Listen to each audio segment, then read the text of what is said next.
Thank you, Nicholas, very much for the introduction, and to you and your colleagues for inviting me to be here as part of what I've long known is a really important conference. I feel both honoured and privileged to have been asked to play this role in being the first presenter at this conference, and I'm very grateful to be here.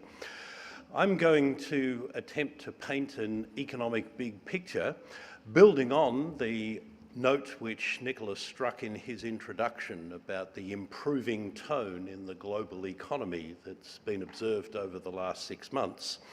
Although I want to sound a note of caution about how significantly that can be extrapolated into the future, because there are also, in my view, some underlying tensions and strains that will become apparent in the global economy as we begin to move away from the period of ultra-low interest rates and easy monetary policy that has characterised the world economy over the last decade since the end of the global financial crisis.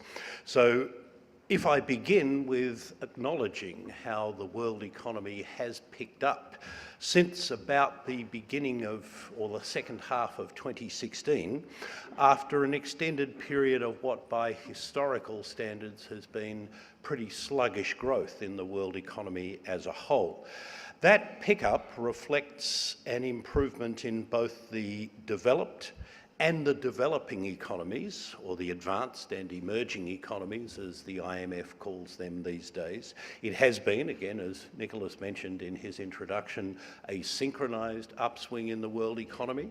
But a key factor in that, which I want to expand on as I go on, is that it's been led by an upturn in investment spending, that is corporate capital spending in the developed world. In other words, it reflects a turn in business confidence, in particular in the developed world, which has been synchronised across the major regions of the United States, Europe and Japan.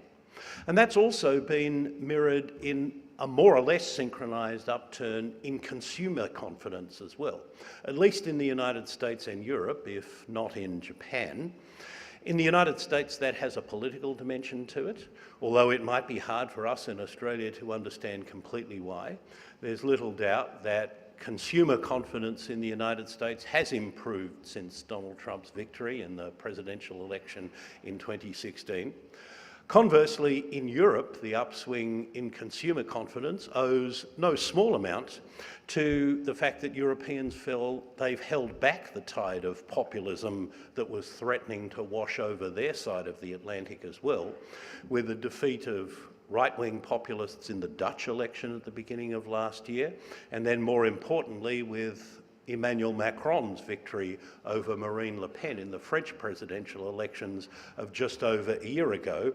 And then, although the result in the German elections in September was somewhat inconclusive, nonetheless, the fact that Angela Merkel has remained in office has also been important for general sentiment across Europe. And we've seen in the last couple of weeks how fragile that can be, with renewed concerns about political stability in Europe, in Italy, and what that might mean for Europe as a whole in the event that populists were to take over the government of Europe's fourth largest economy.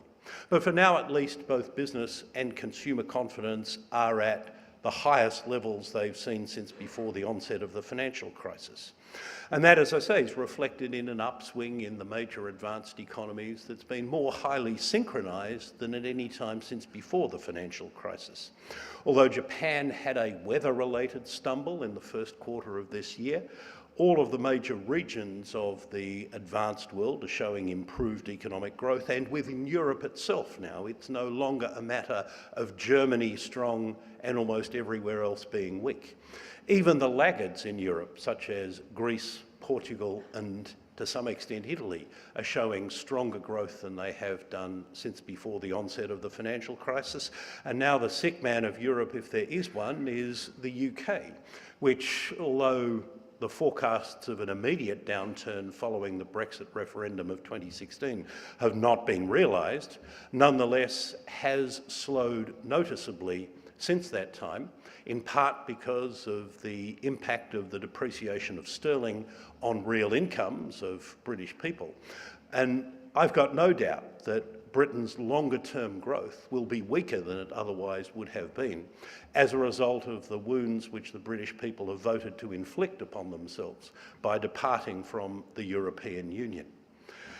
What is, however, striking is that notwithstanding the upturn in growth in developed economies over the last 18 months, if you look back over the period since the recovery from the downturn that was precipitated by the global financial crisis a decade ago, it has on average been about 0.5 percentage point per annum lower than the growth rate of advanced economies between the previous recession of the early 1990s and the onset of the global financial crisis in 2008.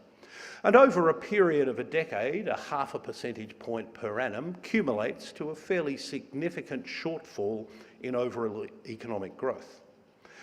Yet despite that shortfall in economic growth over the last decade, compared with the 15 or so years prior to the onset of the financial crisis, unemployment in the developed world, the OECD area, has actually fallen quite dramatically. We've had a bigger fall in unemployment in advanced economies than you would have expected if all you'd known was that the overall economic growth rate had been 0.5 percentage point slower than the norm. Another way of showing that is to show the fall over rolling 3-year periods in the unemployment rate. And you can see from that right-hand chart that in recent years, the fall in the unemployment rate over the past 3 years has been greater than at any time since the mid-1980s, and then it was only briefly. How to explain this paradox between slower than normal economic growth on the one hand and surprisingly rapid declines in the unemployment rate, and what does that actually mean for the future? Well, the answer actually lies in demography, that in most developed countries, as the population ages, the proportion of the population who are working or actively looking for it, or the total population that's working or actively looking for it, that is people aged between 15 to 64, the growth rate has slowed very dramatically. In some countries, most obviously Japan and Italy, the 15 to 64-year-old population is now actually declining outright. In almost every other developed economy, the growth rate of that population has slowed significantly. As a group, the 15 to 64-year-old populations of advanced economies' growth rate has slowed by 0.75 percentage point since 2010-11, when the first of the baby boomers began to turn 65.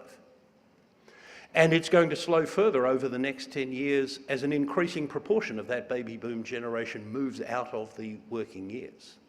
You can, from one perspective, explain all of the shortfall in growth in the world's major advanced economies since the aftermath of the financial crisis purely by reference to the slower growth of the working age population. And that is a longer-term trend which is only going to become more influential on advanced economy growth over the next 15 to 20 years. There is no escape from the impact of demography on economic growth. But there's another important factor which is working to slow longer-term growth in advanced economies as well, and that is the slowdown in productivity growth in advanced economies. That is the slowdown in the value of goods and services that is produced by each worker for every hour that he or she works. And that slowdown in productivity growth reflects a combination of things, including the impact on people's working capacity of extended periods of unemployment, the impact of the dearth of business investment in the aftermath of the financial crisis, which means that on average, workers haven't seen the same rate of growth in the capital with which they work as they had done in the years before the onset of the financial crisis. I'd argue it sometimes, to some extent, reflects a change in the nature of technological process since 2 or 3 years before the onset of the financial crisis. That is, I'm not suggesting the pace of technological innovation has slowed, far from it, but what I am suggesting is that much of the technological innovation we have seen since about 2004-05 has been about enhancing consumption experiences rather than about boosting productivity in workplaces as the earlier period of IT and communications innovation in the 1990s and early 2000s was. And almost certainly some of the increased regulation that we have seen across the developed world over the last 15 to 20 years has taken a toll of productivity growth as well. But when you combine the growth rate of the working age population with the growth rate of labour productivity, what you get is what economists call potential growth, the rate of growth that an economy or economies as a whole are capable of generating when everyone is fully employed who wants to work. When you have high unemployment, you can and want to grow your economy at faster than its potential rate because that's how you get unemployed people back to work. But once you have reached full employment, if you try to grow an economy at faster than its potential rate, dictated by population growth and productivity growth, then you will inevitably end up with inflation of something. In the 70s, it was, of course, inflation of consumer goods and services prices. In the late 90s and 2000s, it was inflation of property prices in most countries, and that's continued in some, including Australia, since then.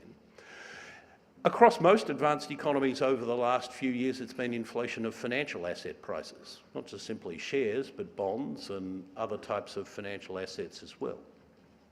What we now see is in the four biggest advanced economies, the US, Germany, Japan and the UK, the unemployment rate is now well below the levels traditionally associated in those countries with full employment. In the United States, for example, the unemployment rate has been less than 5% for 2 years now. And at the most recent reading was 3.9%, just the lowest since the late 1960s.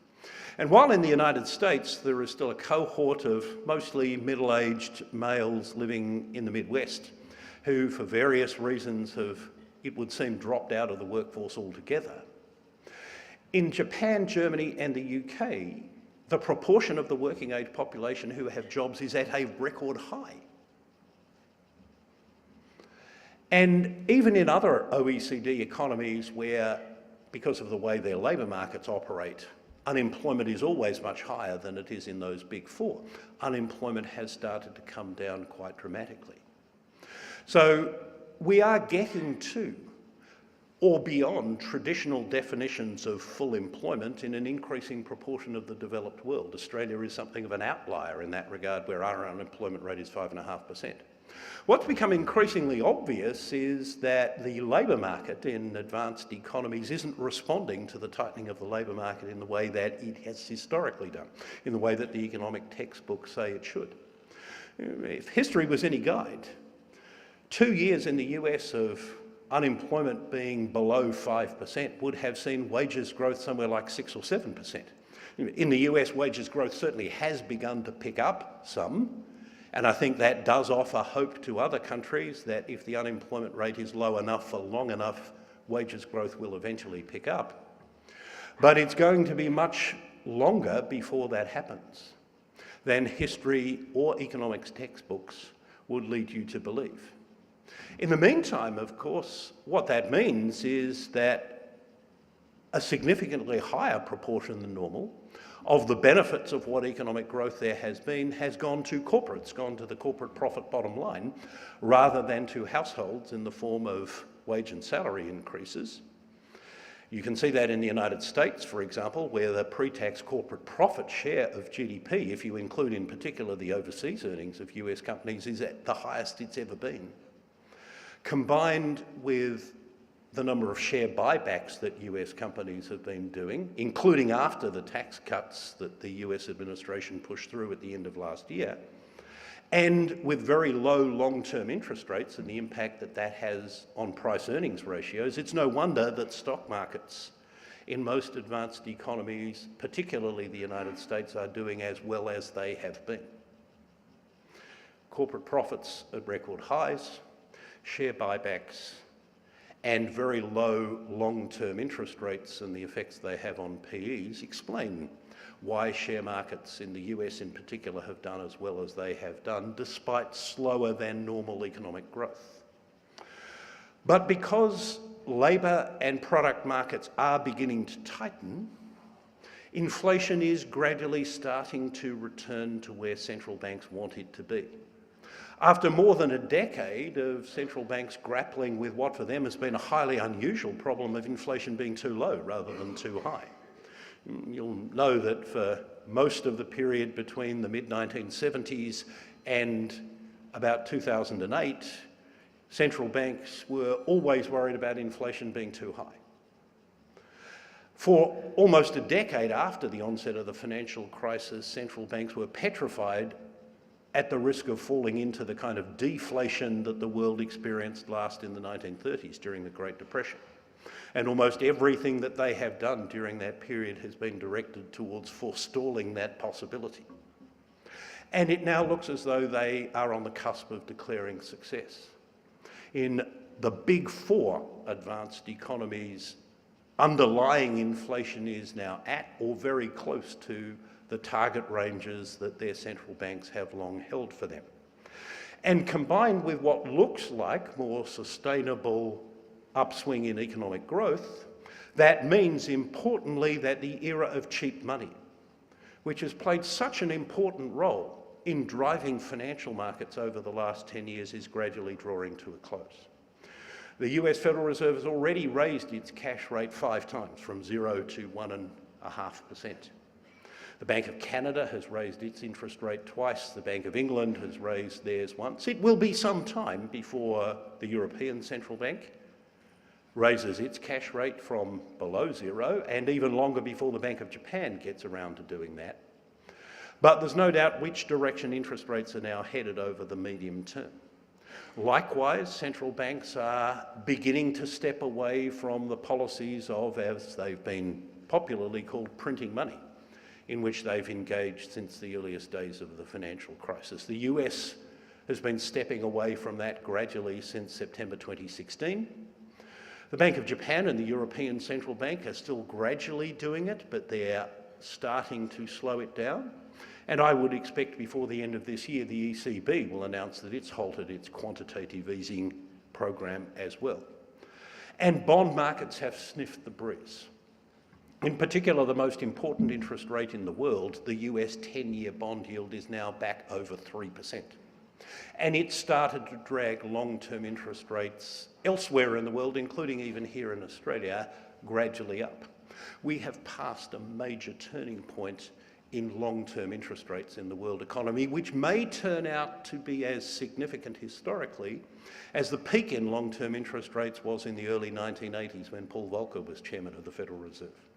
Although back then we didn't quite appreciate what a powerful force had been set in motion. And it may be some years before it becomes fully apparent what a powerful force the turning point in the opposite direction in long-term interest rates has been over the past year or so. But the point I want to make is that as interest rates do begin gradually, and I emphasise this is gradual, not sudden, to reverse course, we'll probably look at the world economy today and think it's as good as it's going to get, given the constraints which demographic change and persistently weak productivity growth are going to impose on how fast these economies can grow. I'm just going to show you quickly 6 leading indicators that I follow as useful turning points in the major economies amongst the advanced economy group. 2 of the regional surveys run by the Federal Reserve branches in New York and Philadelphia are both looking toppy. Non-defence capital goods orders, which is a leading indicator of business investment in the United States, appears to have peaked, notwithstanding the argument that Trump's corporate tax cuts would lead to a surge in business investment. There's a survey done by the Central Bank of Belgium, which is a very good indicator for the European economy simply because of the role that Belgium plays as the cockpit of the European economy, midway between France and Germany, also looking toppy. There's a broadly based survey that the Ministry of International Trade and Industry does in Japan that is a good leading indicator of an economy that's become increasingly hard to read over the last 15 years that looks as though it's peaked. And another kind of cockpit indicator that I look at very closely is Taiwan's export and export orders, because Taiwan is in many ways so pivotal a through point for international trade in a variety of manufactured goods and particularly technology stuff. And that's also pointing to the upswing in international trade that's been part of the linkage between advanced economies and emerging economies passing its peak. Now, none of this is telling me that a downturn is around the corner, but it is telling me not to extrapolate the upswing in the world economy that I showed you earlier too far into the future. It's much more likely to be a levelling out to slightly declining overall growth rate than a continued upswing of the sort that simple graphs of GDP growth might lead you to believe. One other important point about the end of the era of cheap money is that it's likely to lead to more volatility in financial markets. One of the consequences of the willingness of central banks around the world to supply almost limitless amounts of free credit to the global banking system has been an extraordinary period of calm in financial markets, in stocks, in bonds, and in currencies. And while the Federal Reserve's gradual retreat from printing money has so far had fairly benign consequences, I would expect that when all of the world's major central banks have ceased that the world financial markets will show greater reactions to economic and geopolitical news as it comes by from time to time.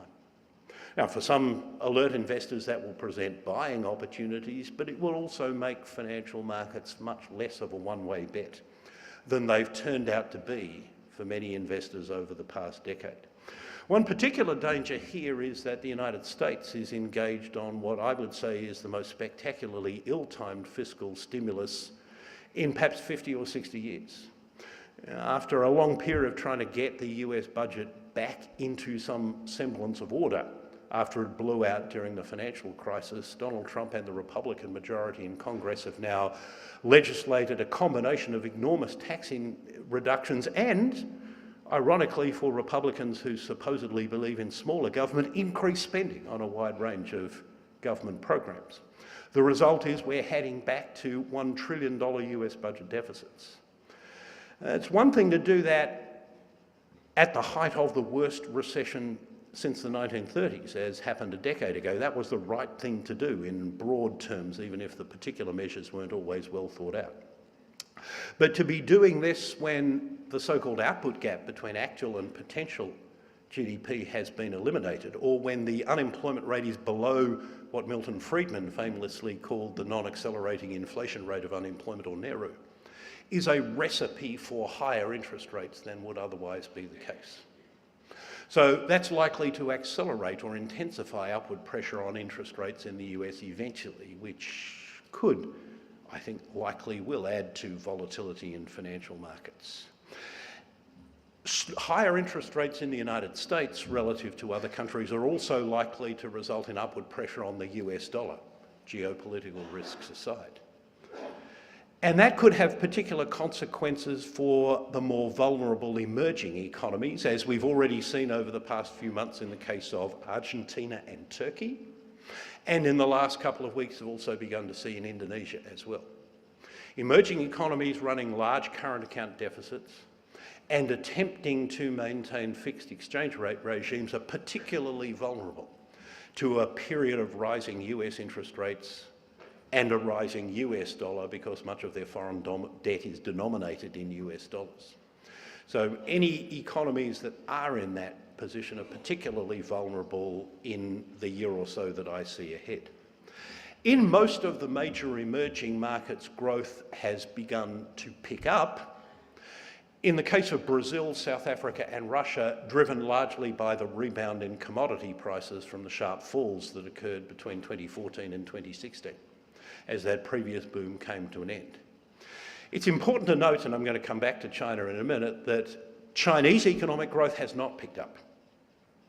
Rather, the pickup in emerging economies is largely driven by the end of the recessions that the commodity-producing emerging economies experienced in 2015 and 2016. And that, in turn, has been largely driven by their exports to advanced economies. And you can see that by looking both at volumes and values in the charts that I've put up on the screen there. It's, for those commodity-driven emerging economies, been an export-led recovery, not a domestic demand-led recovery. China's economy didn't accelerate, as I mentioned before, but rather has continued to slow, partly because, like the advanced economies, demographic change is increasingly biting on the potential growth rate of the Chinese economy. As the Chinese themselves often like to say, theirs is an economy that will get old before it gets rich, because of the long-term consequences of the one-child policy that's now more or less been abandoned.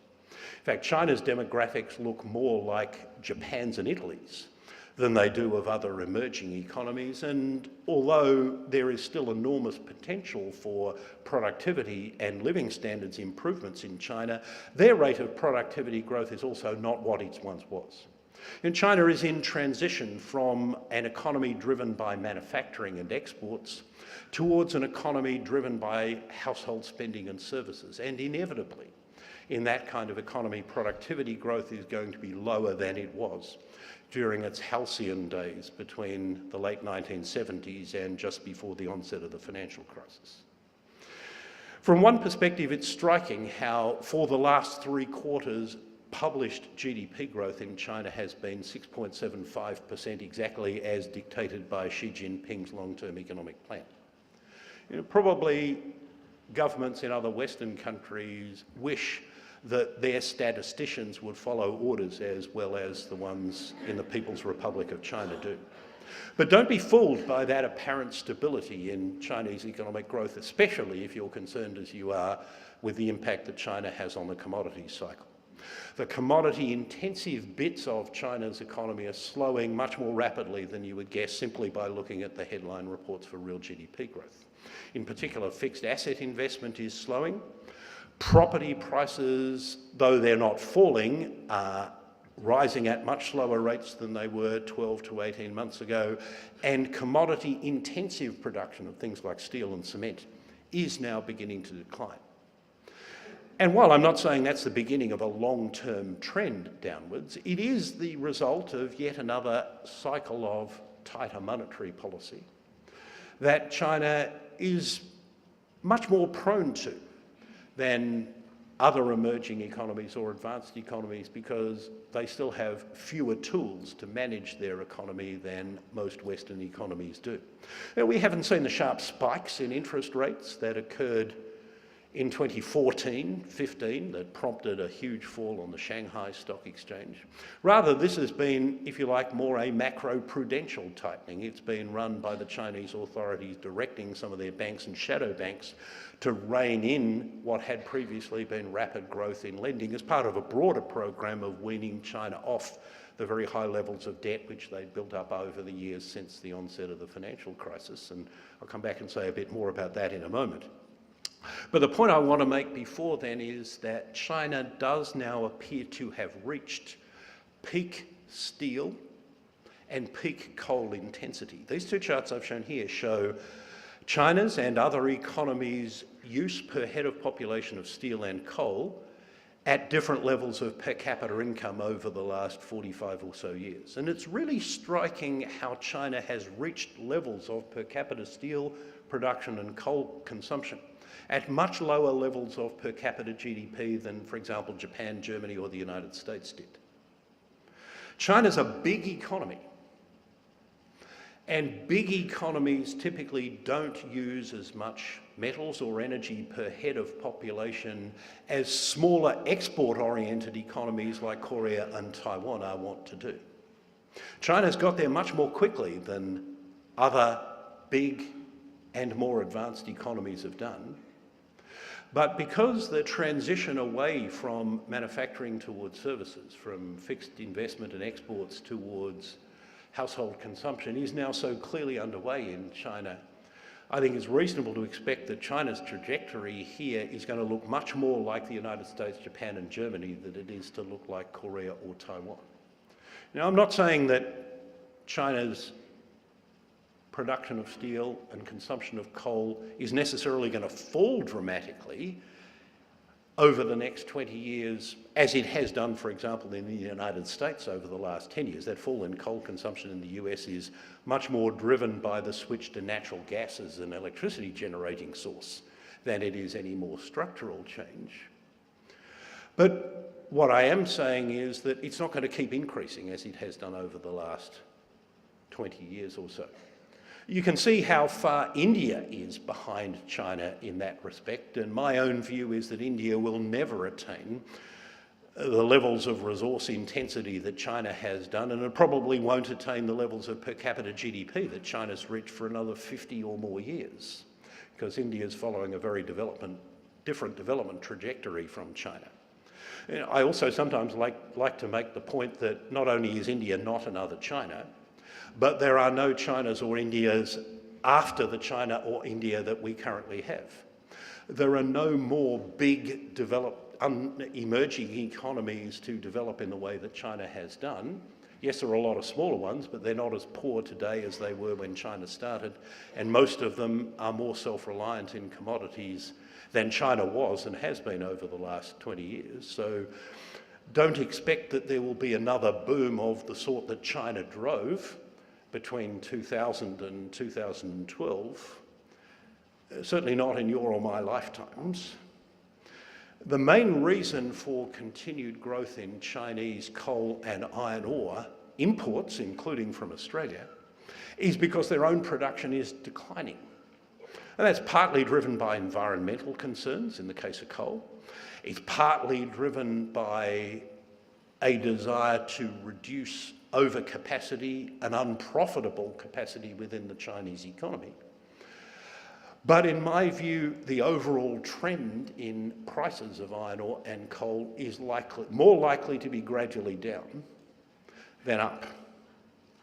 I certainly don't expect a precipitous decline in the price of either of those, but I think it would be unwise to assume that prices of iron ore and coal are going to stay up at present levels or rise further from them over the medium term.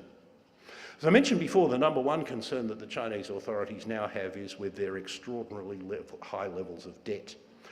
Measured in an internationally consistent way as the Bank for International Settlements does, China has had an extraordinary rise in overall debt, both by its own historical standards and by comparison with most other emerging economies, and indeed even by comparison with most other advanced economies. The only real outliers in that chart on the right are Hong Kong and Luxembourg, which have peculiar roles as international banking centres. And the Chinese are becoming more concerned about this, in particular about the rapid growth in recent years in so-called shadow banking. That is, non-bank financial institutions that have been set up to circumvent the regulations that apply to banks, in the same way that we saw in Australia in the 50s, 60s and 70s, when finance companies and joint venture merchant banks were established by Australia's major banks in order to get around various rules on the things that they could do. And that sector has almost literally exploded in China over the last 4 or 5 years. There's been significant growth in bank lending to non-banks, to shadow banks, to circumvent those regulations. And there's also been, in the last 5 years, very rapid growth in bank lending to local government financing vehicles as an alternative to them borrowing directly from banks. And banks have financed an increasing proportion of this shadow banking type activity by issuing bonds and other wholesale market securities rather than relying on customer deposits. In other words, and I don't want to exaggerate this, but it is an important trend, the Chinese banking system has started to take on some of the riskier characteristics of advanced economy banks in the years leading up to the onset of the financial crisis. And something that really captures that is that during this period, the ratio of loans to deposits of the Chinese banking system has fallen below 100%. Something which, with the benefit of hindsight, was one of the harbingers of the onset of the Asian financial crisis in other Asian economies just over 20 years ago. Now, the Chinese banking system is not vulnerable to a rapid withdrawal of foreign funding, as Asian banks, and for that matter, Irish banks and Icelandic banks were 10 years ago, but is nonetheless a serious point of concern. Now, foreign observers often look at the Chinese banking system and say, well, it's mostly loans by state-owned banks to state-owned enterprises, and if it goes pear-shaped, then they can cross out what are, in effect, opposing entries on the same ultimate parent company balance sheet, that of the People's Republic of China. And they can finance any required recapitalisation of banks by drawing on, as it was, that $4 trillion pile of reserves that the People's Bank of China holds. But what they learnt during the most recent financial disturbances in China a couple of years ago is that you can't use that money twice, however big it is, because they also needed to use those reserves to stem the fall in the currency that occurred during that period of financial turbulence 2 years ago, when the Shanghai market dropped by almost 40% at one point, and the yuan started to decline quite rapidly as well. They had to scramble into reverse to put a floor under the yuan lest they be accused by the United States of engaging in a competitive devaluation. And this is the big risk if China does face a financial accident, is not so much that foreigners will pull their money out because they don't actually have a lot in there. It's that the Chinese will themselves want to get their money out of the Chinese economy and put it into other safe places. And in order to stem that, the Chinese would have to again draw down their pile of foreign exchange reserves. They used a quarter of them. It went from $4 trillion to $3 trillion in 2015. If they do that, they can't use those reserves to shore up their banking system at the same time. So there is pressure on the Chinese authorities to tamp down what has been the major sources of expansion in credit in their economy that's helped keep it growing at more rapid rates. And that inevitably, combined with the demographic and other factors I mentioned before, means that China's economy is going to continue slowing, certainly to rates that are well above other advanced economies, but which increasingly mean that the double-digit growth rates that people had come to associate with the Chinese economy are going to recede very much into history. How does that play out in some other commodity prices? Well, oil prices have risen very sharply this year, but the trend in oil prices over the last year has been largely driven by the supply side. Indeed, over the last 5 years, supply side developments have been more important for oil markets than demand side. Demand, in particular from China, has been growing strongly, though that's been partly offset by declining demand in most advanced economies. Instead, the more important developments have been the re-emergence of the US as a major oil producer, not so much an exporter, but reducing its demand for imports from other parts of the world. The emergence of some other countries like Canada as significant oil producers as well. And then the collapse of oil production in Venezuela, which had been the third or fourth biggest producer in OPEC. And more recently, the prospect of the imposition of sanctions on Russia or Iran, both of which, of course, are major oil producers.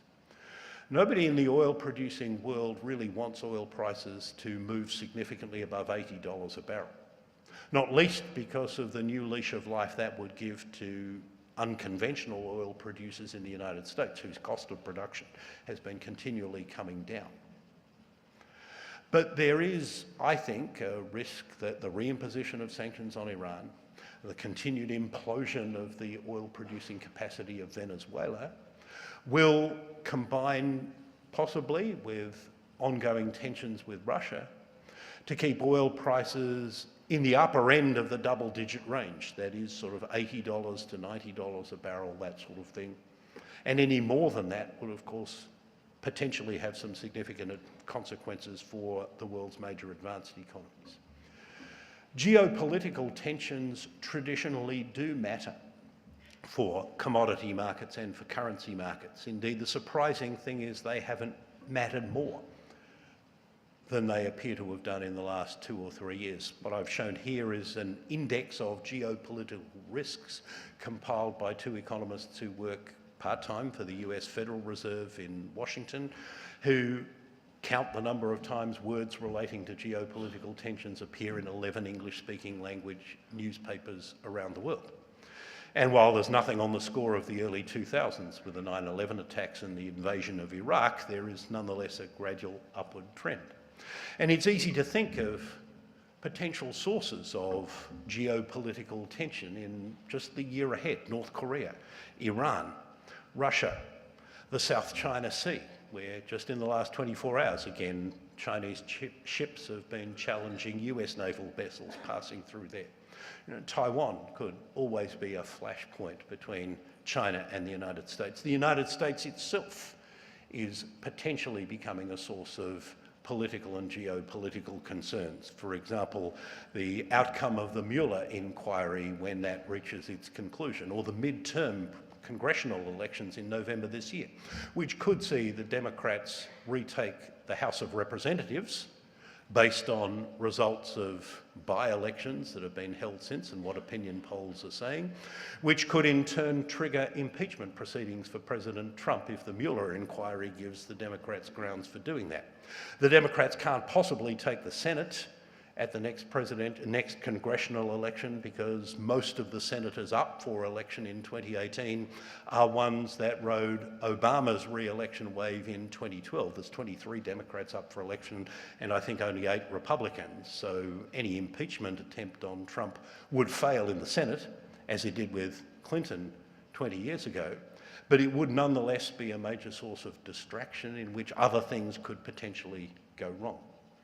We still don't really know how Brexit is going to work in practice, but the clock is ticking down to March of next year when, if no deal is reached between Britain and its European trading partners, there will, it would seem, be a hard Brexit with potentially serious consequences for the British economy and for the pound. More recently, we've seen the potential for tensions in Italy to raise concerns about the stability of European financial markets. And I have to say I worry about the ongoing erosion of the rules-based system under which international trade and economic growth and political relations between competing states have been managed since the end of the Second World War. And a lot of the undermining of that has actually been driven by the United States rather than by its ideological rivals. And in those circumstances, the potential for something to go wrong that has implications for financial markets and commodities can never be underestimated. Gold is something that often plays into geopolitical tensions, and again, it's in some ways surprising that the gold price has responded so little to that over the last 3 or 4 years. Gold is often a mirror image of the US dollar.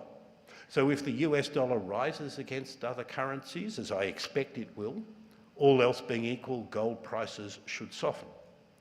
Gold is also often related inversely to long-term bond yields because, among other things, the lowest interest rates are, the less it is a problem for gold investors that it doesn't produce a rate of return. So if long-term interest rates are on their way up, then all else being equal, gold prices should be lower rather than higher. If oil prices were to spike higher, that would probably see the gold price spike too, but it's very uncertain which direction oil prices are likely to move. If there's likely to be any kind of new boom in commodity prices, it will probably come more from metals or commodities that are crucial to new and emerging technologies like electric vehicles, which has already seen a significant upturn in the price of lithium and cobalt, both of which go into electric batteries, and it would seem also have driven a turnaround in the nickel price, which had fallen very precipitously over the previous 4 or 5 years from the peak in 2011. Aluminium could also potentially be a beneficiary of emerging technologies in transport and communications. So if there's to be any kind of new boom, it's more likely to be in that area. In Australia, of course, the rebound in commodity prices since 2016 has put a floor under the mining industry. The very substantial fall in business investment in mining from the peak in 2011 appears to have come to an end. Exports are probably approaching their peak as major projects other than the 2 remaining LNG plants have come on stream. But we've also seen mining employment start to pick up.